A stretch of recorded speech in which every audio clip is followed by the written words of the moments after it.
Sportifs, merci de votre fidélité à l'heure des 4 heures. Les éléphants seront à la CAN 2021 qui va se jouer en 2022 du côté du Cameroun. Ils ont terminé en beauté les éliminatoires de cette compétition ce mardi face à l'Éthiopie, 3-1. Eh bien, c'est l'heure du bilan.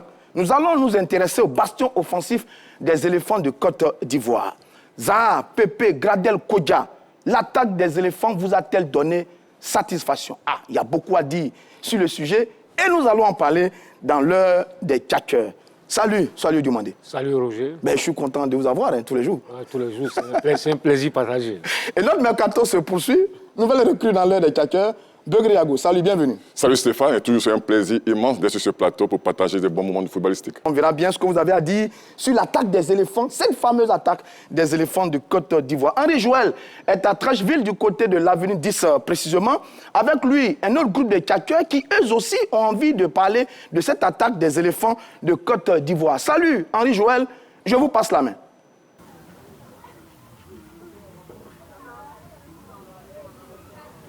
Bonjour Roger Stéphane et puis bonjour aussi à ces tchatcheurs du jour. Nous sommes à Trècheville au niveau de l'avenue 10 à la rue 18 autour d'un baby-foot pour parler de football et surtout de l'attaque des éléphants avec les 2 matchs livrés lors de ces 2 dernières journées en ce qui concerne les éliminatoires de la CAN 2022 au Cameroun.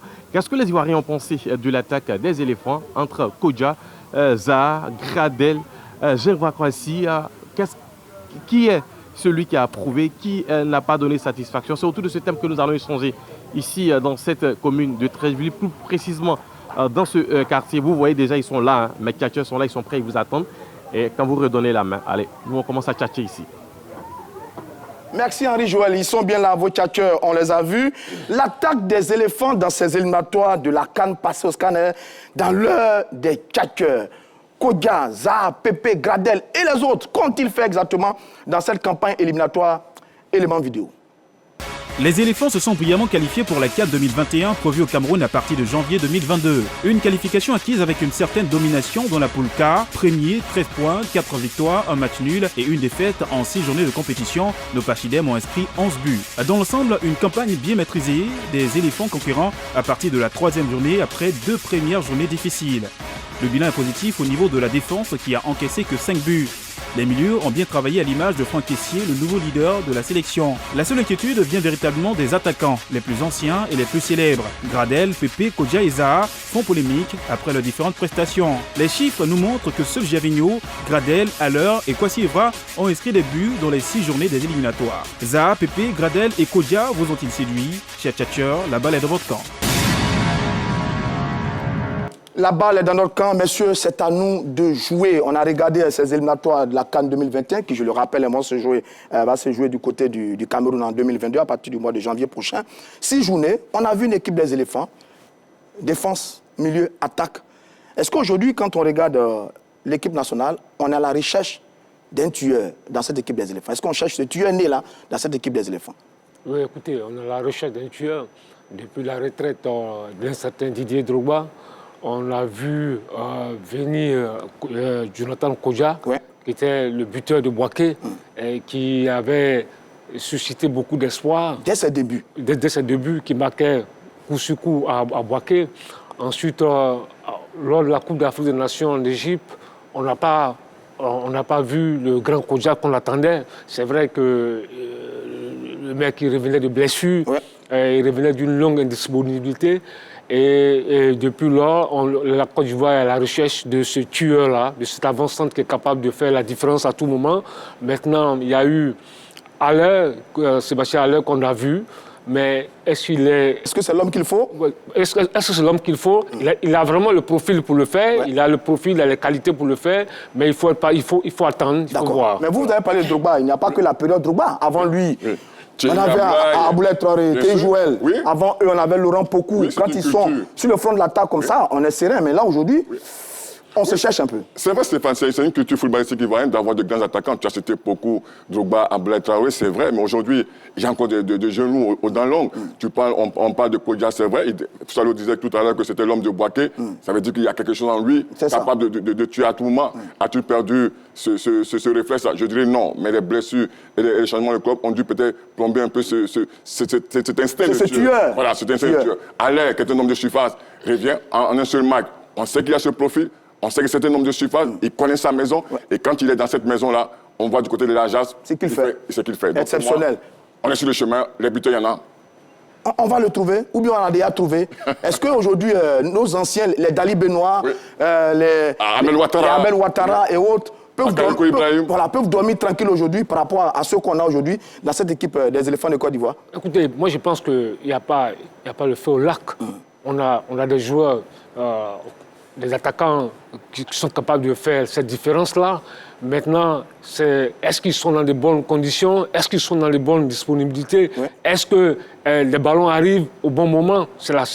Au niveau, voilà toujours, je pose le problème de l'animation offensive. Est-ce que l'animation offensive est assurée? Parce que quand vous avez un joueur comme Haller... qui attend les ballons, il faut forcément des centres. Parce qu'il est très fort dans les airs. Il est très fort dans les airs. Regardez les buts qu'il marque. Alors, est-ce que le costume de Drogba est trop gros pour ceux qui sont là en ce moment? Parce que c'est la question à tout le monde aujourd'hui. Drogba. Est-ce que son costume est trop gros? Non, mais je pense qu'il ne faut pas... Il faut oublier Drogba. Il ne faut pas comparer ces jeunes-là à Didier Drogba. Didier Drogba, c'était une époque, il a fait son temps, il est parti. Il est parti. Maintenant, il faut se projeter sur l'avenir. Il y a des jeunes qui sont là, il faut leur faire confiance. Sur ça, Drogba, rapidement. Mais Drogba c'était un tueur né, c'était un killer, un serial killer, comme on dit en Angleterre. Mais je dis aujourd'hui, il faut laisser les jeunes travailler. Il ne faut pas mettre cette pression de Drogba là, parce que si vous mettez la pression de Drogba, franchement, c'est un niveau très élevé. Auront-ils les moyens d'aller à ce niveau-là? C'est les grandes questions qu'il faut se poser. Mais je pense qu'aujourd'hui, elle a les moyens d'atteindre quand même un certain niveau dans cette équipe nationale de Côte d'Ivoire. D'accord, allez, messieurs, on va passer au sujet en lui-même maintenant. C'est vrai que la Côte d'Ivoire a toujours eu de très grands buteurs dans son histoire, et il y a des jeunes gens qui essaient tant bien que mal de perpétuer cette tradition du côté des éléphants. Alors, Zaha, Pepe, Gradel, Kodja, l'acte des éléphants vous a-t-elle donné satisfaction? Je précise que l'émission est suivie là en direct à la télévision, mais aussi également sur Facebook en ce moment. Et l'émission déchaîne, mais vraiment déchaîne des passions. Et je vais vous lire quelques commentaires de nos internautes en ce moment. La guerre a commencé un peu en eux là-bas sur Internet. Il y a Chris Hubert Marie qui dit ceci: Pepe, Gradel sont au top. Zaha, Kodja, c'est moyen. Evra est excellent pour un début. Voilà un premier commentaire qu'on a eu, on y reviendra certainement. Salou, je vous pose la question, est-ce que, oui, ces attaquants-là, ils vous ont déçu ou ils vous ont donné satisfaction? Écoutez, dans l'ensemble... C'est une question difficile. Non, pas difficile. Dans l'ensemble, j'ai été déçu. J'ai été déçu parce que quand tu regardes bien, le meilleur buteur de l'équipe de Côte d'Ivoire, c'est un milieu de terrain.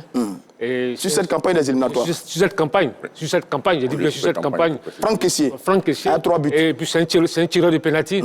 Le deuxième meilleur buteur, c'est un défenseur, Serge Aurier, avec 2 buts. Donc cela pose véritablement un problème. Où sont passés les attaquants? C'est vrai, Haller, il a marqué, Gervinho a inscrit un but, Evra, on l'a vu hier, qui a marqué. Qui a fait un gros match. Oui, mais au niveau, sur le plan offensif, je pense qu'il y a un problème au niveau de l'animation. Il y a un problème du côté de l'animation, mais quand vous dites ça, Gradel, il a essayé, milieu de terrain, il a été bon, attaquant, il a été bon, buteur, passeur, Gervinho est toujours aussi bon. Il y a encore quelque chose dans cette attaque des éléphants. Oui, forcément, il y a de la qualité. Oui. Quand vous avez une attaque où vous avez Haller, vous avez Zaha, vous avez Gradel, vous avez Pepe, Gervinho, Kwasi Evra, forcément, il y a de la qualité.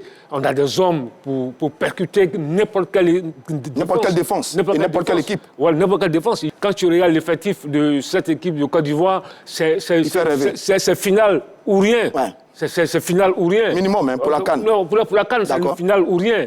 Donc je dis... non. Bon, d'accord, vous d'accord. Begriago, vous êtes d'accord avec Salou quand il dit que cette défense-là n'a pas... Cette attaque, pardon, n'a pas donné satisfaction? Non, mais moi, je pense qu'on a une attaque quand même qui fait peur. Et aujourd'hui, forcément, il ne faut pas qu'on se focalise aujourd'hui sur des noms, sur des joueurs. Aujourd'hui, vous savez que le football moderne demande beaucoup de choses. Les grands buteurs ont fui l'Afrique aujourd'hui. Mais aujourd'hui, cette attaque-là a de la qualité. Prenez par exemple un gars comme Gradel, qui a réellement décidé en sélection. Vous voyez, donc forcément, il y a de la qualité. Moi, je pense qu'aujourd'hui, c'est une équipe de Côte d'Ivoire qui a le potentiel humain pour aller au bout. C'est vrai qu'il y a des matchs où souvent ça ne va pas passer, mais cette attaque de Côte d'Ivoire, pour moi, elle reste une des meilleures attaques d'Afrique et je suis convaincu de cela. Mais Jeanne, quand ton meilleur buteur est un tireur de pénalty, c'est grave. C'est problématique. Non, mais c'est ça, c'est le football. Aujourd'hui, il faut qu'on comprenne que le football, ce n'est plus seulement les attaquants. Il y a ce qu'on appelle une animation offensive qui va projeter le milieu de terrain. On joue en équipe. Mais c'est ça, et Stéphane. On peut attendre cette histoire de Ablé n'a pas marqué. On attend aujourd'hui que ça va se projeter. Là, après, on a vu Oris se projeter. C'est une animation offensive qui est extraordinaire, où chacun connaît où il doit partir. Je pense qu'aujourd'hui, il ne faut pas focaliser sur des noms, sur des joueurs, sur des buteurs qui doivent seulement marquer. Mais regardons l'animation offensive. Mais nous, on les attend. Oui. Regardez, Oui. Pépé et Kodja, ils ont joué quoi véritablement? Qu'est-ce qu'ils ont fait véritablement dans cette campagne? Mais c'est vrai qu'aujourd'hui, Pépé et Kodja vont forcément apporter par leur nom. Zaha, sur les 2 matchs qu'il a joué. Sur les 2 matchs qu'il a joué, je pense qu'il... Est-ce que Zaha a joué dans le rôle qu'il voulait? Je ne sais pas, mais Zaha peut à tout moment faire la différence. J'étais footballeur. J'ai joué souvent à 5% de mes possibilités. Mais j'ai été gardé parce qu'à tout moment, je pouvais faire la différence. Donc je veux dire à Charles que ça peut arriver. Mais un joueur de Zaha, de Kodja, il faut toujours les garder parce qu'ils sont dangereux pour la défense. Oui, mais Jeanne, oui. Je suis d'accord avec vous. Oui. Mais je dis, c'est quand même problématique. Quand dans une équipe, le meilleur buteur de l'équipe est un milieu de terrain, c'est un tireur de pénalty. Quand le deuxième meilleur buteur, c'est un défenseur. Voilà la question. Un latéral droit. Un latéral droit. Donc, forcément, il y a un problème au niveau de l'animation. Les attaquants ne sont pas mis en vedette, en valeur. Oui, je pense qu'aujourd'hui, ce que tu dis n'est pas faux pour vous dire qu'aujourd'hui, cette équipe de Côte d'Ivoire ne va pas aujourd'hui dans le football mondial compter seulement sur ses buteurs. C'est ce que je veux te faire comprendre. On ne va pas toujours compter sur ses buteurs. C'est vrai qu'aujourd'hui, ils sont là pour marquer, mais forcément, ça viendra des jours où on peut être bloqué et que c'est le milieu de terrain qui apporte ce surnom-là en attaque peut aussi décanter les situations. Mais ils ne sont pas bloqués.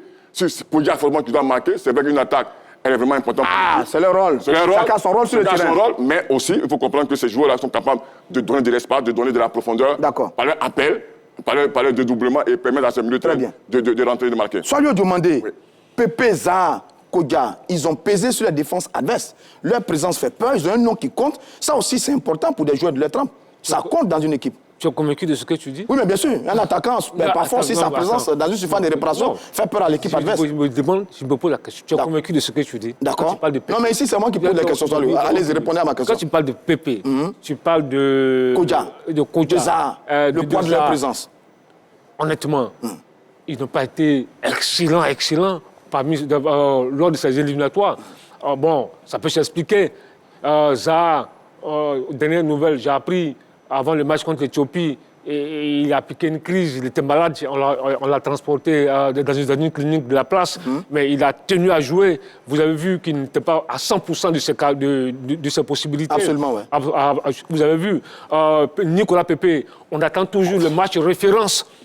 Quelqu'un a dit que c'est un vacancier. Méchamment, que Nicolas Pépé, c'est un vacancier. Et Zaha est un touriste. Non, c'est trop fort, c'est trop fort. Écoutez, bon, ça, c'est vous qui le dites. Ouais. Donc, moi, je pense que on attend toujours le match référence, mais on ne va pas continuer à attendre aussi ce match. Mais oui, quand même. Vous voyez. Bon, Gradel, c'est vrai, Gradel, lors de ces 2 derniers matchs, Gradel il a quand même sorti la tête de l'eau.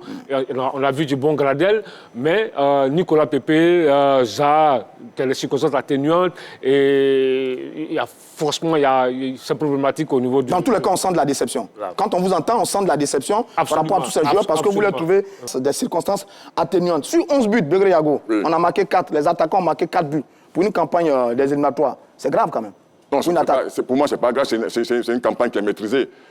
Déjà, si on marque 4 buts que nous sommes qualifiés, ça veut dire que déjà, c'est une campagne qui est maîtrisée par la Côte d'Ivoire, qui a les moyens, qui a les hommes pour se projeter, pour faire la différence. Moi, je pense qu'aujourd'hui, ne nous focalisons pas forcément sur ces attaquants, ce qui n'est pas faux. Parce qu'aujourd'hui, en football, quand on fait toutes ces constructions, c'est pour avoir la finition, c'est pour trouver un buteur. Mais aujourd'hui, quittons cette problématique de Drogba, de Kodja, de choses qui doivent... Mais il le faut bien, on ne peut pas y échapper.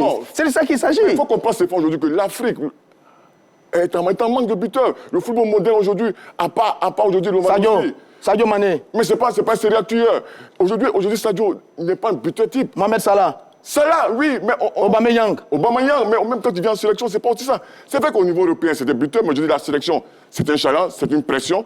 Aujourd'hui, l'Afrique, aujourd'hui, on avait Eto'o, on avait Boma, on avait Drogba, on avait Abdoulaye Traoré, des gens qui, aujourd'hui, quand tu jouais, inspiraient la crainte. Aujourd'hui, il y en a plus de buteurs en Afrique. Non, mais Eugène, oui, Eugène, oui, je dis, oui, où je ne te suis pas, oui, quand tu regardes même le profil de nos attaquants, oui. à l'air, tu prends même Evra, Kwasi Evra, Gervinho, Gradel, tous ces joueurs-là, Bien sûr. ils ont des qualités. Moi, le problème Des qualités, qui se pose... Non, attends, des qualités, mais pas des buteurs. Oui, j'arrive, voilà. Le problème qui se pose, Oui. moi, je pense qu'il y a un problème d'animation. Parce que même au niveau des espaces réduits, il n'y a pas de mouvement. Quand tu regardes l'équipe de Côte d'Ivoire jouer devant, il n'y a pas de mouvement. On sent pas de combinaison, absolument rien. Tu vois, là, je reviens. Tu parles d'animation. Ouais. Quand on parle d'animation, il faut avoir un appel de l'attaquant qui peut libérer l'espace. Oui. Donc, il ne peut plus marquer. Mais parlons de son appel, qui amène cette passe peut-être dans l'intervalle. D'accord. Quand on parle d'animation, ce n'est plus forcément sur le demander. L'attaquant qui marque. C'est pas l'attaquant seul, c'est le jeu de mouvement. C'est le jeu de mouvement, c'est différent. Oui, mais il y a combien qui le font? Il y a combien qui marquent? Parce qu'aujourd'hui, on cartonne face à l'Éthiopie. Oui. On cartonne face à Madagascar. Au Niger. Oui. Le jour où on sera face à des équipes qui défendent bien, bloquent bas, tactiquement bien en place, avec Un bon repli défensif. On ne peut pas faire la différence sur les individualités. Oui, mais justement... C'est jamais le même match. Non, j'arrive. Oui. On va faire la différence sur des individualités. Oui. Mais un tournoi comme la Coupe d'Afrique des Nations, c'est vrai. Sur un match, on peut faire la différence sur une action, deux actions, c'est faisable ça. De Gervais ou de Nicolas Pepe. Oui. Mais c'est pas ça. Le problème dans le jeu, dans l'animation, c'est tout ça. D'accord. Là, tu parles de vrai collectif, mais il faut avoir un vrai collectif. D'accord. Tu parles d'un vrai collectif. Allez-y, termine là-dessus. Un vrai collectif. Tu parles d'un vrai collectif. Quand on parle du vrai collectif, c'est là où c'est pas seulement les attaquants. Comme tu disais tout à l'heure, c'est un mouvement d'ensemble. D'accord. Quand on parle d'animation offensive, c'est le latéral qui peut se projeter comme l'a fait Aurier pour venir marquer ce but. Très bien. C'est ça l'animation offensive, c'est pas réservé seulement aux attaquants. D'accord. Si, on le sait. D'accord. Alors, c'est la réalité de ce très bien, messieurs. On fait une pause ici en plateau. Je lis un commentaire, parce que c'est chaud là-bas sur le Facebook, sur le direct Facebook. Il y a Joël Kwasi qui dit ceci. Sincèrement, Kodja et Gradel, je pense qu'il est temps pour eux de céder la place aux autres. Ah, il est bien dur avec nos attaquants. On va aller du côté de Trècheville, avenue 10, retrouver d'autres tchatcheurs. Ils sont tous d'Henri Joël. Henri Joël, je vous passe la main à nouveau. On va entendre maintenant vos tchatcheurs là-bas, du côté de Trècheville.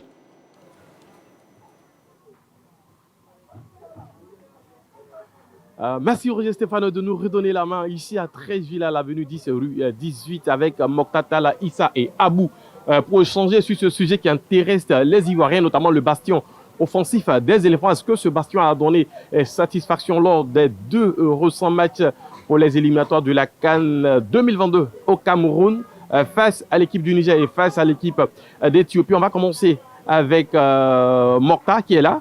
Et Mokhtar, rapidement, est-ce que vous pensez que l'attaque des éléphants a convaincu sur ces deux derniers matchs? Oui, bonjour. L'attaque a convaincu sur ces deux derniers matchs, oui. La collectivité et l'individualité a montré son impact, oui, vraiment, mais on avait besoin du retour de Djouma Saïd, vraiment. Et c'est tout, quoi. Alors, Tala, il a parlé de satisfaction. Lui, il est satisfait, mais est-ce que vous êtes d'avis avec lui? Est-ce que vous avez été entièrement satisfait par ce qui s'est passé lors de ces deux derniers matchs? Oui, bonjour. Je suis d'accord avec mon frère, oui, ce qu'il a dit, mais moi, mon problème, c'est si Wilfried et Kodja, mon problème, c'est si Kodja. Parce que Kodja ne se donne pas à fond. Mais qu'est-ce que vous reprochez réellement à Kodja? Kodja, il lutte trop, il ne se place pas bien. Il les défenseurs. Il fait trop, il faut sur les défenseurs, ce Kodja là. Mais il est là aussi. Il ne fait pas l'appel. Donc là, ça ne nous arrange pas. Il faut qu'il voit le placement. Voilà. Le placement n'est pas bon. Moi, il demande à Wifi ça. Wifi ça, il faut qu'il joue. De toute façon, on le voit à Christian Palassa. C'est comme ça qu'on le voit en sélection. Vraiment, il joue bien, mais il faut qu'il joue. Il faut qu'il abaisse un peu son cœur. Il a trop gros cœur sur le terrain. Le premier match, il rentre, il prend un carton sur le coup des discussions. C'est pas normal pour un grand joueur comme ça. C'est pas vraiment normal. Si l'entraîneur peut faire venir à l'aise, vite, nous, ça nous a arrangé, quoi. Sinon, Kodja, franchement, il nous a arrangé. Merci à Kessié aussi. Kessié, vraiment, Kessié, c'est très bon. Kessié, on va laisser le milieu de terrain, on va plus parler des attaquants. Alors, vous reprochez à Nicolas Pepe de ne pas être impliqué à 100%. Il ne joue pas, il ne force pas, il ne peut pas perdre de balle. Il est là sur mes matchs sur le terrain. Aucun on a besoin de lui. Il ne joue rien. Mais vous, quelle est la partie? Est-ce que vous avez été convaincu quand même par certains joueurs au niveau de cette attaque? Beaucoup. Je dis merci à truc. Kodja, bon, Kodja il n'est pas mal, mais c'est le déplacement aussi, il n'est pas bon. Mais il dit merci à Pépé, et puis truc, je ne sais pas comment dire, non nouveau là. Kwasi Evra, merci aussi, c'est un bon joueur. Voilà, c'est un bon joueur. Foussène Koulibaly qui a montré son impact, la première sélection, une très belle prestation, vraiment ça nous a beaucoup plu. Et puis Sébastien Allaire, il nous manque. Ah ben voilà, ils ont fait le tout, hein. Ils ont fait le tout des attaquants, sans oublier Mokhtar qui lui réclame le retour de Djouma Saïd au sein de l'équipe ivoirienne. Vous les avez tous entendus, Pépé, Zaha pour le manque d'implication et le retour de Djouma Saïd au sein de la sélection et surtout la satisfaction donnée par Jean Evra Kwasi. En tout cas, c'est ce qu'on peut résumer en ce qui concerne tout ce qui a été dit ici à Treichville autour de ce sujet qui concerne le bastion offensif des éléphants. Merci Henri Joël et félicitations à vos tchatcheurs là-bas du côté de Treichville. Bon, eux, ils ont vraiment fait le tour de la question. Hein. Kwame Christian, Lago Junior, Yohan Boli, le célèbre Djouma Saïd. Voilà, tout le monde en parle, celui-là. Est-ce qu'ils ont raison de dire que bon, il faut faire tourner, il faut redonner confiance aux autres garçons pour voir un peu. Est-ce qu'ils ont raison de dire ça, Swalio? Oui, effectivement, ils ont raison de le dire. Vous savez que c'est vrai que nous sommes à la recherche de l'équipe type. Quand tu regardes Baumel dans son fonctionnement, il fait des essais, il a ouvert la liste, il fait tourner. Hein. Donc il fait tourner, on le sait de voir. Donc c'est vrai, il faut continuer de voir, d'autres joueurs, parce que même le jeune Koulibaly Souleymane de l'Étoile du Sahel, qui a été appelé en remplacement de à l'heure, c'est un garçon qu'on a connu quand même. Oui. Tu l'as connu très bien, qui a terminé quand même meilleur buteur. Au Mondial 2011. Mondial 2011 avec les cadets. Et il continue de marquer des buts avec l'Étoile du Sahel. D'accord. C'est pas n'importe quoi. D'accord. Donc on a encore des joueurs qui sont capables de faire des différences, de marquer des buts. Donc il faut les voir, ouvrons la sélection. Et maintenant, ceux qui vont s'imposer. D'accord. Begliago, vous parliez tout à l'heure des stars africaines. Oui. Riyad Mahrez, il a inscrit 3 buts. Oui. Mohamed Salah, 2 buts. Sadio Mané, 2 buts. Oui. Chez nous, rien. Gradel, Aller et Evra ont inscrit un but chacun. Il y a une différence là entre les gros. Oui. Les vrais adversaires oui. et nos attaquants. Il y a une nette différence par rapport à ce qui s'est fait ailleurs. Oui, mais c'est pas faux. Mais je dis toujours, aujourd'hui, il faut revoir ce qu'on pense, comme je disais tout à l'heure, de ce qu'aujourd'hui, on ne va pas rester sur des grands. C'est vrai qu'il faut, dans le collectif, dans ce collectif, dans cette animation française, il faut des individualités pour faire la différence. Et ça, on a vu avec la Côte d'Ivoire, Drogba fait la différence à tout le monde dans un collectif. Mais aujourd'hui, il faut comprendre les éléphants, on les hommes. On ne peut pas, du matin au soir, dire qu'un joueur comme Kodja a tout perdu. Non, mais nous, on veut le voir marquer des buts. Oui. On veut le voir exploser. Faire exploser la défense adverse. Mais ça reviendra. Je ne veux pas qu'en attaquant, c'est une affaire de réflexe. C'est une affaire de réflexe. Franchement, les réflexes reviendront. Je ne suis pas inquiet pour l'attaquant. C'est vrai qu'aujourd'hui. Je vous pose cette question. Vous avez été un formidable ailier avec vos débordements, vos centres. Sur ce qu'on a vu, Pépé, il a fait combien de centres? Lago Junior, combien de centres? Tous ces joueurs, combien de centres ils ont fait à nos avancées? Ah, mais c'est beau, Stéphane, de me poser cette question. Parce que nous, à l'Afrique, on jouait dans un registre, dans une philosophie. Mais dans l'entraîneur, qu'est-ce qu'il propose? Aujourd'hui, voici la réalité. Nous, on joue avec 2 véritables ailiers. Gain Smith à droite, Mambiri Yaga à gauche. Moi, c'était de percuter et d'alimenter mes attaquants. Donc, c'était clair. Donc, il y a ce qu'on appelle en football le circuit préférentiel. D'accord. Donc, le circuit préférentiel, c'était trouver au Boissin, trouver Magui, trouver Begré et trouver Ahmed. D'accord. Donc, en football, quand il y a un circuit préférentiel, forcément, ça arrive. Très bien. Donc, je te dis que ça va venir. Laissons le temps à l'entraîneur de travailler et puis on verra après. D'accord, Swalio. Oui, mais quand tu regardes aussi l'équipe de Côte d'Ivoire jouer, tu vois que sur les côtés aussi, on a des garçons qui sont capables de centrer, des très bons centreurs. Oui. Il n'y a que Serge Aurier qui fait ça. Qui le fait. Alors que sur les côtés, quand tu mets Gradel, tu mets Pépé, ou Lago, ou même Evra. ils ont les qualités pour centrer, pour donner de bons ballons mais ils le font aux pas. attaquants. Ils ne le font pas. Donc c'est pourquoi je parle toujours, je reviens toujours à cette animation, à cette fameuse animation offensive. Voilà, ça, c'est extrêmement important. C'est ça que je veux te faire comprendre aujourd'hui. Voilà. Et tu le dis si bien. Et je suis d'accord avec toi. Quand tu parles d'animation, je te dis quand tu parles d'animation, ne t'attends plus à voir seulement... Que les attaquants. Mais oui, n'attends pas à voir seulement Pépé centré, Evra. Pépé peut quitter le couloir, laisser Oli aller centrer. Pépé peut quitter le couloir, laisser comment on appelle, Canon aller centrer. Ouais, mais ils sentent pour qui? Mais voilà aujourd'hui, dans l'animation, pour ce milieu de terrain qui se projette, pour ce milieu de terrain qui se projette, pour ce défenseur qui vient, qui a capable une interception et qui vient dans le cœur du jeu. Donc tout est possible. Quand on parle d'animation, les choses va faire le buteur, mais parlons de l'ensemble offensif de notre équipe. Mais Soalio, Haller et Evra, ils ont confirmé en très peu de matchs. 2 matchs pour Haller, 10 minutes, 15 minutes pour Kwasi Evra. C'est vrai qu'il y a quelque chose qui est fait quand même dans cette formation. Écoutez, il ne faut pas s'enflammer. Excusez-moi de le dire, mais ne vous enflammez pas. On dit ce qu'on voit. Evra, ne vous enflammez pas. Parce que vous avez joué qui? Excusez-moi, vous avez joué le Niger, vous avez joué l'Éthiopie. Non, arrêtez. C'est quand même les meilleures nations du continent sur les éliminatoires. Parce que vous, c'est les mêmes gars qui aujourd'hui encensent ces mecs-là. Notamment Kwasi Evra. Notamment Kwasi Evra. Lorsqu'on va les voir contre le Sénégal, ou contre le Nigeria, ou contre le Cameroun, tout de suite on va commencer à les brûler. Mais c'est normal. Donc, il faut comprendre que le football, c'est pas palier. Ouais, mais justement, Voilà, c'est pourquoi je dis, il ne faut pas s'enflammer. Non, mais il y a des réflexes, il y a quand même du talent qui j'aime, on voit. Je ne mets pas en doute leur qualité. Non, je suis d'accord. Mais je dis, moi, honnêtement... Attention, soyons prudents. Soyons prudents. Quand tu joues le Niger, tu joues l'Éthiopie, tu joues Madagascar, c'est pas la même chose si tu joues le Sénégal, tu joues le Nigeria, le Cameroun, ou l'Algérie, ou l'Égypte. Ça, c'est clair. Alors, messieurs, dernier axe de cette émission, comment retrouver cette efficacité redoutable chez les éléphants de Côte d'Ivoire? Begri Yago, vous qui avez été un formidable ailier, comment retrouver justement cette efficacité de nos attaquants? Ce qui est important pour un attaquant, c'est retrouver la confiance. C'est retrouver la confiance. D'accord. Quand vous ne retrouvez pas la confiance, c'est vraiment difficile. Après c'est gagner son premier duel. Après c'est utiliser... Vous savez, aujourd'hui, tout ce qu'on voit aujourd'hui, tout est dans le contrôle, souvent dans la passion. Quand tu vois aller sur le but du match au stade Bempé, sa déviation, et puis il va couper la trajectoire de balle. C'est un travail qui est fait. Il y a ce placement, il y a ce déplacement, il y a pas l'information au départ, il y a senti l'action. C'est ça. C'est beaucoup de choses. Mais aussi, il faut utiliser toute la surface. Mais ça, il faut être un attaquant de race pour faire ça. Quand vous dites ça comme ça. Il faut sentir. Ah oui. Mais après aussi, il faut avoir toute la surface de contact. Aujourd'hui, beaucoup de buteurs sont dans le plat du pays. On Romario, rarement, il était dans les pointus. Donc je pense que moi, je ne suis pas inquiet. Un buteur, forcément dans le réflexe, il retrouvera le réflexe. D'accord. Parce que quand ils seront alimentés, réellement, ça va produire du feu. Salut, la conclusion est à vous. Comment retrouver cette efficacité au niveau de nos attaquants? Non, écoutez, ça dépend du projet de jeu. Parce que la qualité aussi d'un entraîneur, c'est de mettre en place un projet de jeu.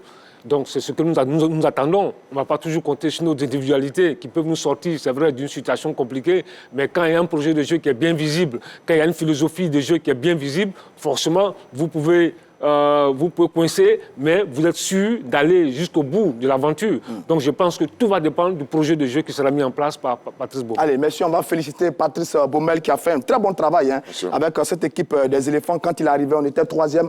Là, on termine en tête avec 13 points. Bravo à Baumel qui fait du très bon boulot avec cette équipe des éléphants. Messieurs, on est arrivé à la fin de l'heure des Tchatcheurs. Nous, on a fini pour aujourd'hui. C'est la fin de l'heure des Tchatcheurs. Merci Begri Yago d'être venu. Merci Stéphane. Ah, quelle analyse! On se bat, ça fait plaisir. Salut Demandé, merci encore pour votre fidélité. Allez, c'est la fin de l'heure des Tchatcheurs. Je vous donne rendez-vous vendredi prochain pour un autre numéro de l'heure des Tchatcheurs.